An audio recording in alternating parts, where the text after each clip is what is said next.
Hello welcome to GRTV.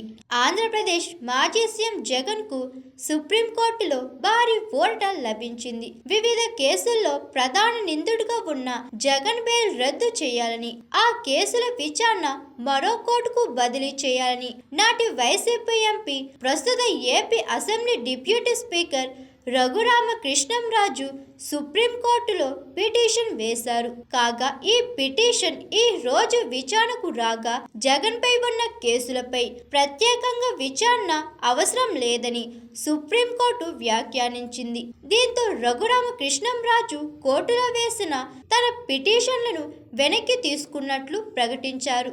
దీంతో మాజీ CM Jagan కు ఈ విషయంలో ఊరట లభించినట్లయింది. ఇదిలా ఉంటే మాజీ సీఎం జగన్ అక్రమస్తుల కేసు ట్రయల్ సరిగ్గా జరగకపోవడంతో విచారణ పూర్తవడం లేదని రఘురామకృష్ణంరాజు పిటిషన్ దాఖలు చేశారు. ఈ కేసును తెలంగాణ నుంచి మరో రాష్ట్రానికి బదిలీ చేయాలని అందులో పేర్కొన్నారు. గడిచిన జగన్ 12 ఏళ్లుగా బెయిల్ ఉన్నారని, ఆయన బెయిల్ రద్దు చేయకుంటే ఈ కేసుల విచారణలో తీవ్ర జాప్యం జరిగే అవకాశం ఉందని మరో పిటిషన్ పేర్కొన్నారు. కాగా వీటిని ఈ రోజు కోర్టు నియంత్రణతో ఆర్ఆర్ వెనక్కి తీసుకున్నారు.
Hi, this is Swathi.